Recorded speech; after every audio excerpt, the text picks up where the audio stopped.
L'ange du mal, le ministre de tout le mal dans le monde, s'appelle l'ange de Esav. Tu bois glou glou glou glou, 2000 €. C'est unique au monde occidental. Pas de peuple au monde qui a fait plus de morts dans l'histoire que l'Occident.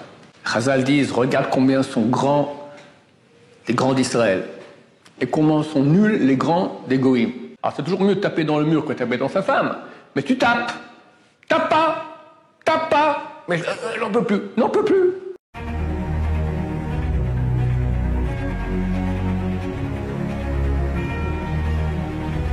Ce jour est dédié pour la Refoua Shlema, la guérison rapide et totale de Maurice Moshe Ben Malka Tcherna Bezrat Hashem. La question de Menachem David Hanania. Alors, comment ne pas se mettre en colère? Comment ne pas se mettre en colère?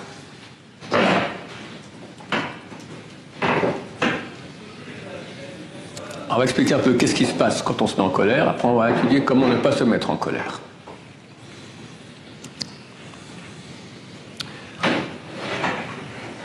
On a en nous une partie divine qu'on appelle la Neshama,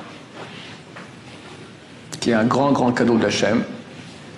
Et plus une personne se rapproche d'Hachem, fait des mitzvot, plus elle reçoit des parties supplémentaires de Neshama, qui lui permettent d'être encore plus sensible aux choses spirituelles, d'être sensible à l'amour de Dieu, à l'amour de la Torah, à l'amour du prochain. Mais Dieu a voulu qu'on ait un libre arbitre. Il nous a donné aussi, en contrepartie, une chose qu'on appelle la nefesh habehemit, l'âme animale. Et plus quelqu'un a une neshama qui est grande, plus il a une âme animale qui est grande aussi, pour qu'on ait un libre arbitre égal. Les choses qui concernent l'âme animale, c'est l'ego, en gros. L'ego, c'est le plus gros monstre qui existe au monde, la source de tout le mal sur Terre. Moi. En parenthèse, l'ange du mal, le ministre de tout le mal dans le monde, s'appelle l'ange de Esav. Il y a d'autres noms aussi, d'accord? Les sources du mal. Et Esav, c'est un monsieur qui était le frère de notre patriarche, Yaakov. Et il devait, lui, être le père du peuple élu.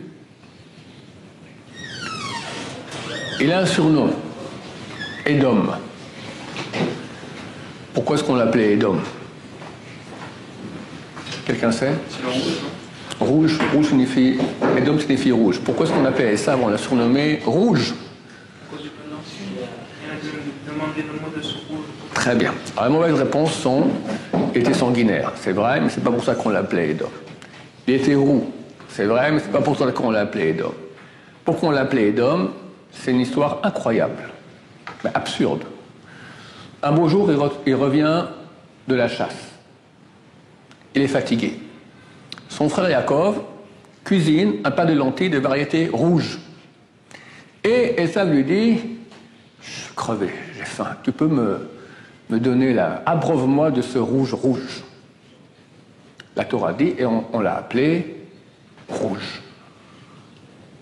Ça ne tient pas la route. Demain, tu rentres à la maison, ta femme a fait des frites, tu lui dis, passe-moi ce truc jaune. T'as dit truc jaune? T'as dit truc jaune, c'est des frites. On change ton nom, ta carte d'identité, tout ça, et toute ta descendance. Toute la descendance de ça s'appelle Édom, les Iduméens, comme c'est écrit dans les bouquins. D'accord? C'est la civilisation occidentale. Comment se fait que la Torah, elle raconte une blague pareille, si je peux me permettre, d'accord? Parce qu'un type a fait un lapsus, on l'appelle, lui, toute sa descendance rouge, ça ne tient pas la route. Réponse. J'en ai déjà parlé, je vais faire un cours entier là-dessus, j'aimerais bien en parler, mais ça prendra du temps parce qu'on veut arriver à la colère. Mais j'aimerais expliquer c'est quoi l'ego. La Torah, c'est Parashat Toldot, raconte que les deux frères sont nés, Esav et Yaakov. Yaakov étudie la Torah dans les tentes, dans les shivotes, et Esav, c'est un chasseur. Mais jamais on va entendre un des deux protagonistes s'exprimer. La première fois où on entend quelqu'un parler, c'est à ce moment-là. Esav revient des champs, Yaakov a fait un plat de lentilles, et Esav dit, ouvrez les guillemets, citation. Aliteni na minadom adom aze kiayef anochi. Traduction, abreuve-moi, gave-moi, s'il te plaît, de ce rouge rouge, car je suis fatigué. Aken Karachemo Edom, c'est pour cela qu'on l'a surnommé Edom. Phénoménal. Explication du sens plus profond des choses. Quand quelqu'un parle, c'est toujours pour exprimer ce qu'il pense, ou ce qu'il veut, ou les deux. Vu que c'est la première fois où Esav parle dans la Torah, on le voit parler, on l'entend, d'accord, citation. C'est pour nous dire quelle est la pensée primaire, première, le désir premier de Esav. Tous les mots de cette phrase sont une des facettes de ce qu'il veut. Aliteni, gave-moi les plaisirs culinaires. Dans toutes les communautés, dans les sociétés, les ethnies, on aime bien manger. Mais aucune société au monde, on va faire des 5 cm des papiers gustatifs de la langue, tout le tararam qu'on fait. Je crois que les livres les plus vendus sur le marché, c'est les livres de cuisine. Il y a des émissions de cuisine. J'avais une fois ici un spécialiste, d'accord, dans la pâtisserie, il avait des bouquins, mais comment faire du chocolat, mais des trucs de combine, des trucs mais phénoménal. Mais pourquoi? Pour quelques gli comme ça sur la langue, et c'est une culture énorme. Et les gens payent. Comment tu payes un repas dans un des grands restaurants? Une belle somme. Mais c'est encore rien pour le repas. T'as le vin. Le vin. Combien coûte une belle bouteille? 10 000 euros, 15 000 euros, 20 000 euros. Facile. Tu bois glou, 2 000 euros. Faut y aller. Faut y aller. C'est unique au monde occidental. Dans aucune autre société qu'on met sur un pédestal pareil, les plaisirs culinaires, je pourrais encore parler longtemps sur le sujet. C'est s'il te plaît. On est bien éduqués en Occident, on est civilisés, on est des gens bien. C'est quoi la civilisation quand tu dis dans le monde? Les Chinois, les Asiatiques, les Africains, les Sud-Américains, c'est des sous-développés, d'accord? Le monde civilisé dans la pensée occidentale, c'est l'Occident. C'est le pire salaud. Les Arabes, quand ils veulent tuer, ils le font à l'arabe, d'accord? Ils prennent une bombe dans un bus, le type il saute avec, idiot, d'accord? Et en plus, après, ça explose. Ça tue des Arabes aussi qui sont écrits dans le bus, pas des Arabes. Et puis c'est sale, il y a des membres collés, du sang, c'est dégueulasse. En Occident, on fait les choses bien. T'as un numéro, on ne se trompe pas de la personne. Quand le jour vient, tu rentres. Même en musique, on te fait rentrer comme ça, dans la chambre à gaz. En une minute, c'est terminé. Après, on t'incinère. Ni vu ni connu, presque 6 millions de personnes comme ça, éliminées. Propre. Bien. C'est une Deutsche Kultur. C'est la culture allemande. L'officier allemand, quand il va tuer, pas, il prend son gant de velours, il prend son pistolet et il tue. D'accord? C'est ça la civilisation. De Edom. D'un côté, il se veut super civilisé, mais en fait, c'est le pire dans l'efficacité du meurtre. Pourquoi je parle du meurtre tout à coup? Parce que c'est comme un suite qui vient. Après, il dit, abreuve-moi, s'il te plaît, je suis un type poli, civilisé, mina adom azé de ce rouge. Rouge, c'est le sang, d'abord. Il n'y a pas de communauté, il n'y a pas de peuple au monde qui a fait plus de morts dans l'histoire que l'Occident. Au nom de la paix. Au nom de la paix. En Afrique, jusqu'aujourd'hui. Il s'est arrêté en Afrique dernièrement. C'est de l'exploitation. L'Amérique du Sud, je crois qu'ils ont tué 1 million d'Indiens là-bas. L'Amérique du Nord aussi, ils les ont parqués et tués. Quand j'étais petit, il y avait encore, on regardait avec passion tous les films, les cow-boys et les Indiens. Toujours les cow-boys, c'est les bons, et les Indiens, c'est les mauvais. C'est peut-être du contraire. Ils n'ont rien fait, ces pauvres, ils sont en Amérique, ils viennent des Européens, et les flingues au fusil, etc. Dégueulasse. Idem en Asie. C'est les pires assassins de l'histoire, c'est l'Occident, au nom de la paix. Je suis civilisé, mais je tue sang. Maintenant, autre explication, qui va aussi dans parce que le rouge, c'est l'aspect le plus important de cette phrase-là, c'est le rouge, c'est la couleur. La couleur, c'est le look, c'est la partie la plus superficielle qu'il puisse y avoir de la personne. Même pas la texture, la couleur. pour dire qu'il est extérieur, il est superficiel. Ce qui compte en Occident, c'est pas ce que tu es vraiment, ce que tu parais. Et bien sûr, la chose qui paraît le plus, c'est la femme. Donc, la pornographie, la mode, tout ce qui peut mettre en évidence la beauté du corps d'une femme, le monde européen, l'occidental, c'est ça. Aujourd'hui, Internet, il y a 1 milliard de connexions pornographiques par jour, c'est une invention occidentale. Karief Anochi, car fatigué je suis. Fatigué. Qui n'est pas fatigué? Tout le monde est fatigué. Mais, en Occident, dimanche par exemple, il y a des gens qui ne s'habillent pas, restent en pyjama toute la journée. Petit déjeuner, au lit. À midi. Pourquoi au lit? Je ne vais pas me lever, aller jusqu'à la cuisine quand même pour manger. T'imagines, il y a au moins 5 mètres, à pied. C'est terrible. Le monde occidental est celui qui a développé, alors je ne dis pas que ce n'est pas bien, mais il faut comprendre qu'il y a ici, ils ont développé le moindre effort de façon la plus puissante qu'il puisse y avoir. Tous les moyens de locomotion, l'ascenseur. Je me souviens quand il y a une trentaine d'années, je suis allé au séminaire, il y avait quelqu'un qui était ingénieur, il mettait au point maintenant sur les portables qu'il ne fallait pas appuyer, mais juste le contact, d'accord, comme c'est aujourd'hui sur tous les portables. Je n'ai pas très bien compris pourquoi. Après j'ai compris, parce que quand tu appuies, tu fais un effort. Tu imagines un peu appuyer comme ça faire. Je ne sais pas, vous n'avez pas connu le téléphone de l'époque où ça tournait, hein? Tu as 10 numéros, 1, 06, allez, 0, 6, occupé. Tu peux devenir fou, d'accord? Alors on fait tout super rapide, gagner de l'effort. C'est la paresse en 2 mots, d'accord? L'amour du lit, l'amour de rien faire. Et Anochi, je suis. Je suis, on dit Ani en hébreu.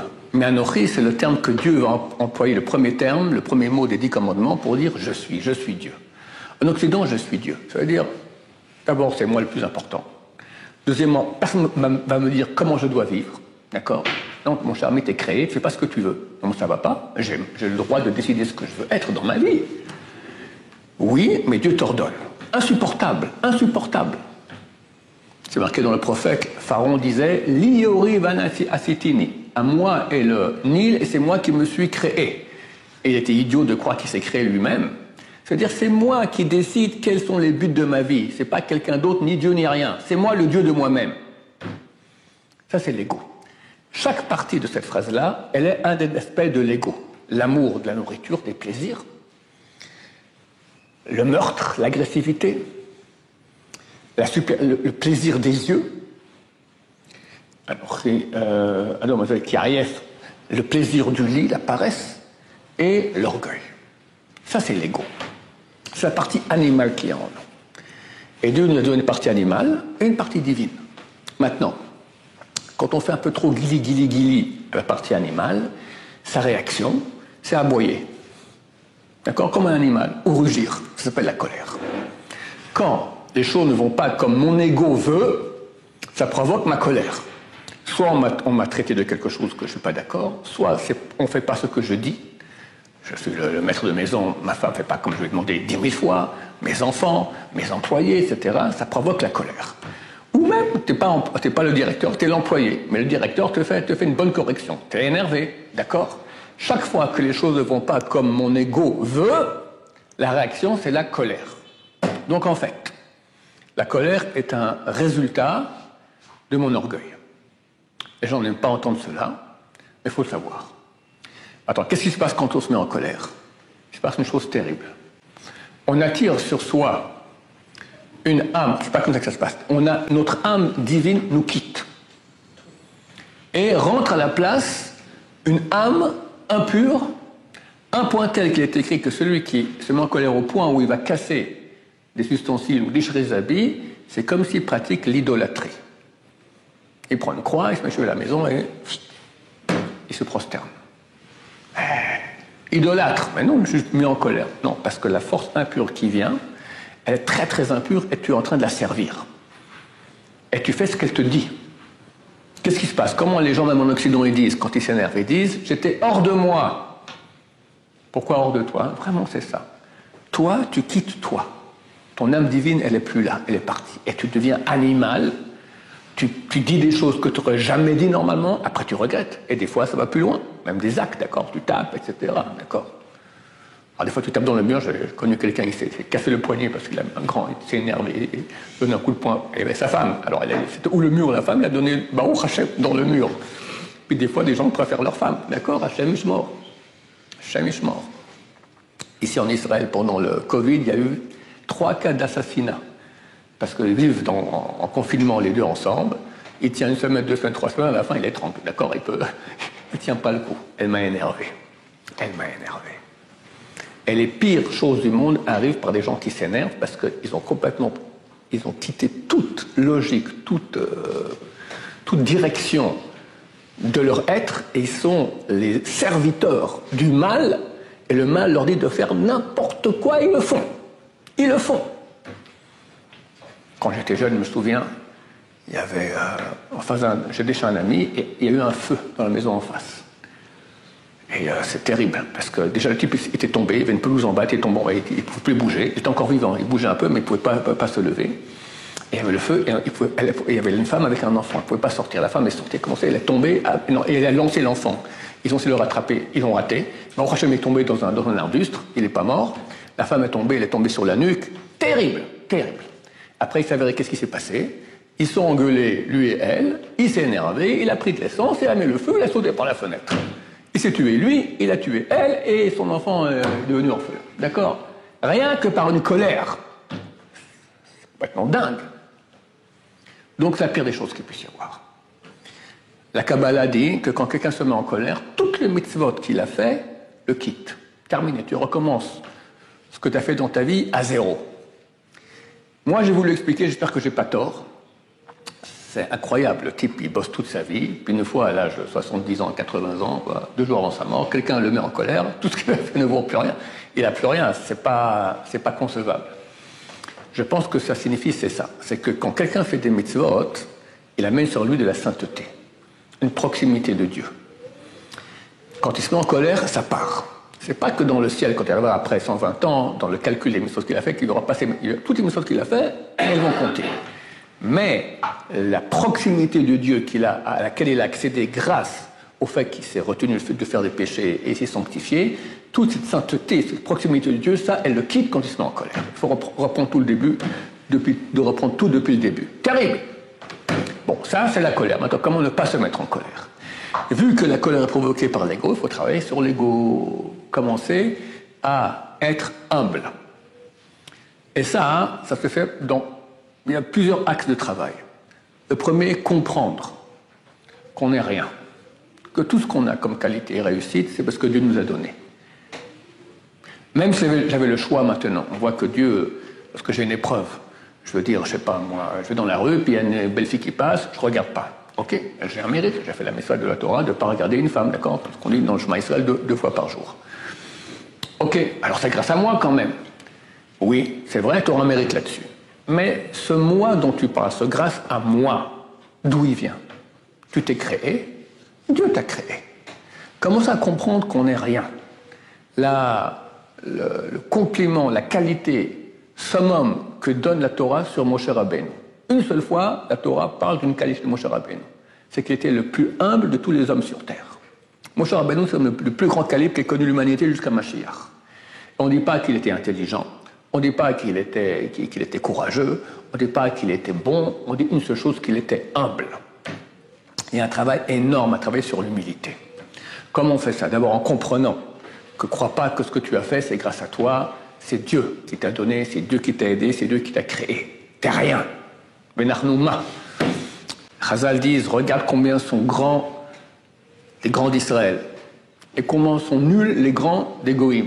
Nabucodonosor, Dieu lui a donné d'avoir le plus grand empire jusqu'à l'époque, le plus grand empire qu'ait connu le monde. Il a dit, je monterai dans le ciel, je serai un Dieu. Pharaon, à moi le Nil, je me suis créé. Ils se prennent pour des dieux. La Gemara continue, elle dit, Avram Avinu, je vais donner la grandeur. C'était un vrai roi, c'est un grand vainqueur. Il s'est battu avec 318 soldats contre les 4 rois qui ont vaincu 5 rois, des rois énormes. Qu'est-ce qu'il dit? Vanochi afar vaefer, je suis de la poussière et de la cendre. Le roi David, 4e roue du chariot vivant, du chariot divin, l'ancêtre du Mashiach, l'âme du Mashiach. Il dit Anochi Tolad vel Oy, je suis un ver de terre et pas un être humain. Quelqu'un qui est grand comme le roi David, il dit je suis un ver de terre. C'est pas une blague. Il ne racontait pas des blagues, il se prenait pour un ver de terre, je suis rien. Abraham il dit je suis rien. Mais le top c'est Moshe Rabbeinu. Lui et Aaron. Les Israël sont fâchés contre eux. Alors Moshe dit, à propos de lui, Aaron dit Venachnouma, nous qu'est-ce qu'on est? Qu'est-ce qu'on est? Même pas un ver de terre, même pas de la cendre, même pas de la poussière. Donc il y a un travail de pensée sur cela. Après il y a technique d'acte à faire dans ce sens-là. Mais auparavant, la question de Israël, oui. Parce qu'en fait, on ne dit pas que aussi le monde il a été créé pour nous. Oui. C'est-à-dire, en fait, c'est paradoxal. Paradoxal. Comment équilibrer cette chose-là entre le monde et on est la perfection. En fait, rien du tout. On est la perfection du monde. On est plus haut que les anges. On est la prunelle des yeux d'Hachem. On est les enfants d'Hachem. Il n'y a rien que Dieu aime plus que nous. Oui. Et c'est extraordinaire. Mais on n'a rien fait pour. C'est pas grâce à moi. Dieu m'a créé. Et il m'aime. Mais c'est pas parce que je me suis créé, parce que je suis le top niveau de l'humanité. Top du top. C'est écrit. Pourquoi est-ce que le premier homme a été créé seul? Mishnah dans le traité Sanhedrin. Il aurait pu créer 8 milliards d'habitants d'un coup. Pour que chaque être humain dise, pour moi seul, le monde entier a été créé 13,7 milliards d'années-lumière. Donc tu vois quelque chose? Oui. T'es top. Il y a le bon Dieu et toi juste après. Ok. Mais tu as fait quelque chose pour. C'est grâce à toi. C'est grâce à toi. On t'a tout donné. Pinocchio.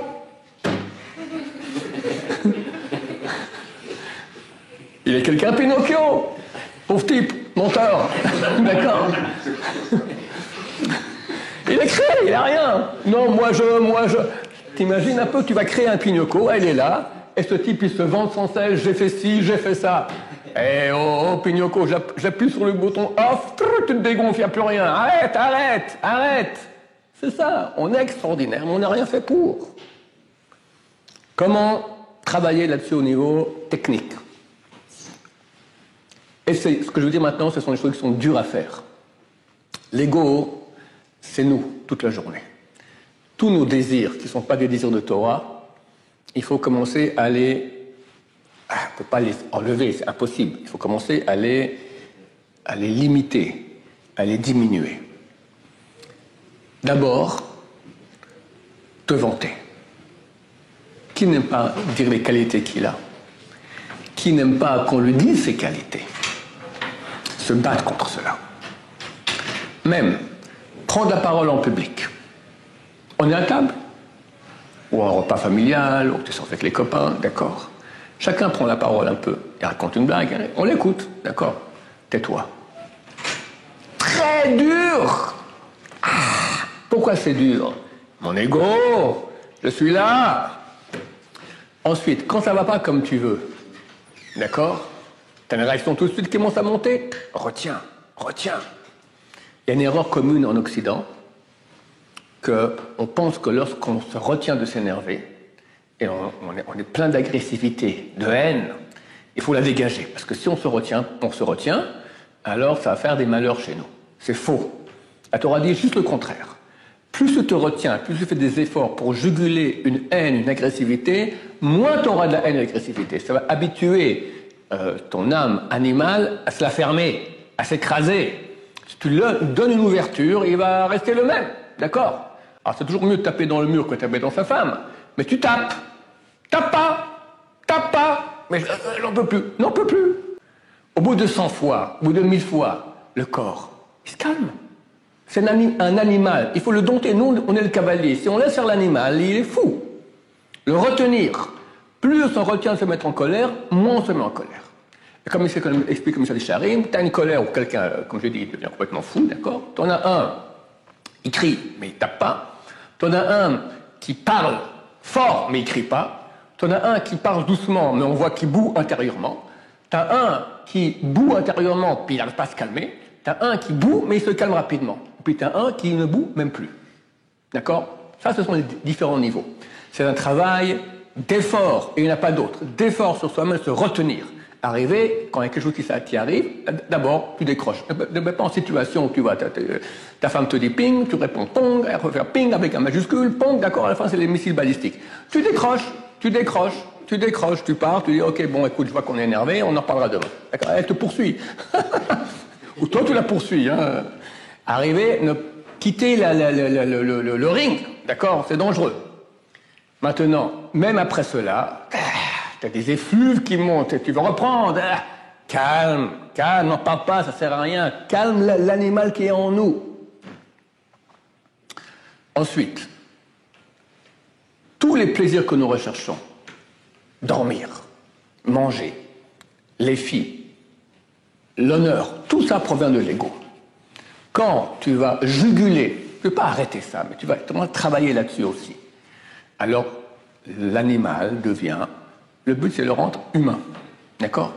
Alors, c'est pas facile, mais il va devenir moins animal. Tu peux, durant la journée, commencer à moins... Il y en a qui quittent au milieu du CELER et ils vont s'acheter un chocolat, un croissant, d'accord? Ils font 10 minutes à pied, 10 minutes de retour pour un... Ça va. Quelques minutes de papilles gustatives. Monte au-dessus de cela, d'accord? Tu vois les enfants. Les enfants, le Ben Ishraï dit, heureusement qu'ils sont mignons. Sinon, on pourrait les étrangler. Pourquoi? Parce que les enfants, c'est l'animal dans toute sa splendeur. Pour un bonbon, c'est un peu sucré sur la langue. Mais tu sais, ils deviennent fous, ils pleurent, ils hurlent, ils sont jaloux de l'autre qui a reçu, ils sont... Rien qu'un peu de papilles gustatives, un peu de doux sur la langue. Et nous, on est mieux? Très souvent pas. Alors on s'habille. Allez, t'es Nina. Abreuve-moi, Nina, s'il te plaît. Tu la joues polie, d'accord? Tu la joues civilisée. Mais c'est la même chose. Donc il y a un travail énorme à travailler sur l'ego. Moins répondre aux exigences de l'ego. Pas, on peut pas. On peut pas. Il y aura un retour de manivelle terrible. Le message dit qu'il faut aller lentement, arriver à plus réfréner les envies de notre ego. Et tu fais ça, au bout d'un moment, tu sais rester calme. Bien sûr, tout dépend qui, quoi, comment, donc où. Tu resteras calme pour une petite insulte qu'on t'a fait, mais au bout de 10, tu t'énerves aussi. Chacun, au bout d'un moment, il a un seuil où il commence à s'énerver. Il faut arriver à ce que ce seuil soit le plus bas possible. Les plus grands d'Israël étaient les gens les plus calmes, les plus... La Gemara parle de Hillel, on finira avec cela. Hillel, il y a un type qui a parié 400 pièces qu'il est arrivé à mettre en colère Hillel. Hillel était le président de l'État, pas n'importe qui, hein, le grand rabbin, pas comme aujourd'hui, fois 1000, fois 1 milliard, d'accord? Hillel prend sa douche la veille de Shabbat. Quelqu'un rentre chez lui, tape même pas à la porte, dit Hillel, on est copains, d'accord? C'est le grand rabbin de la génération. Hillel sort de sa douche, au milieu savon, tout ça. Oui, mon cher ami, qu'est-ce que tu veux? Oui, c'est une question super importante. Oui, pose-la. Pourquoi les yeux des Chinois sont bridés? Question super importante. Il répond, c'est dans la région où il y a des vents avec du sable, tout ça, donc le fait qu'il soit bridé comme ça fait qu'il y aura moins. Ok, merci beaucoup. Hein. Bon, il reprend sa douche, 10 minutes plus tard, de nouveau, quelqu'un rentre, le même. Hillel. De nouveau, il sort de sa douche. Oui, mon cher ami, qu'est-ce que tu veux? Pourquoi les pieds des Africains, ils sont plats, ils sont grands comme ça? Très très bonne question, mon cher ami. Parce que là-bas, il y a beaucoup de marécages, comme ça, ils coulent moins, parce qu'il lui pose des questions de malade. À la fin, hein, le type lui dit, écoute, j'espère qu'il n'y aura pas beaucoup de gens comme toi sur Terre. Mais pourquoi? C'est gonflé de parler comme ça au grand de la génération. Et parce que j'ai perdu 400 pièces. J'ai parié que j'arriverais à te mettre en colère et tu t'es pas mis en colère. Alors, il a lui dit, ça vaut la peine que tu payes 400 shekels et que moi, je me mette pas en colère. D'accord, il a regardé, c'est une humilité totale qui est bien loin de celle de Moshe Rabbeinu. Et chaque juif va dire, quand arriveront mes actions à celles de mes ancêtres, Abraham, Isaac, Yaakov, ça inclut aussi, ça inclut aussi Moshe Rabbeinu. Oui. Est-ce qu'il n'y a pas une bonne colère, entre guillemets, dans le sens qu'on voit que Pinchas, entre guillemets, il s'est mis en colère quand il a pris la... Alors, il y a quand il y a des situations objectives qui nécessitent maintenant de montrer une colère, il y a la colère de la face. Mais chas pas de l'intérieur. Un père maintenant, ou un rosh yeshiva, il peut maintenant crier sur ses élèves ou sur ses enfants. Et il peut, quand c'est nécessaire. Il peut. Mais de faire super attention de ne pas se mettre en colère. Et ça, c'est très dur. Je vais expliquer pourquoi. Quand quelqu'un se met en colère et parle, un des trucs à faire, on est tenté, quand on est en colère, de hausser le ton. Et quand on hausse le ton, alors tu te maîtrises maintenant, tu sens que ça va venir, mais tu te maîtrises, d'accord? Maintenant, tu commences à parler, tu t'énerves, dès que tu commences à hausser le ton, tu te mets en colère. Le truc à faire, c'est baisser le ton. Tu vas commencer à chuchoter. Tu t'énerves beaucoup, tu commences à chuchoter, c'est que tu maîtrises. Il y a une relation entre l'intérieur et l'extérieur. Quand tu maîtrises, tu peux pas maîtriser l'intérieur, mais par l'extérieur, vu qu'il est lié à l'intérieur, tu peux maîtriser l'intérieur. Par le fait que tu te taises ou que tu parles à voix basse, ça fait que tu maîtrises ta colère intérieure et tu ne te mets pas en colère. Maintenant, si tu vas crier en jouant la comédie que tu es fâché, si tu n'es vraiment pas du tout fâché, tu peux le faire. Mais si tu es un peu fâché, mais pas au point de crier, mais tu cries pour la forme, pour que les élèves ou tes enfants, d'accord, prennent en considération que tu n'es pas content, alors il y a un risque qu'au bout d'un moment, tu vis ton personnage et tu t'énerves vraiment. Mais si on peut ne pas s'énerver et jouer qu'on est énervé, aucun problème. Ça, c'est très bien, quand c'est nécessaire. C'est les cas de tous les gens qu'on voit qui sont énervés dans la Torah, les tzadikim, pas les rechaim, pas les mécrants qui s'énervent vraiment. Baruch Adonai, l'olam, amen va amen.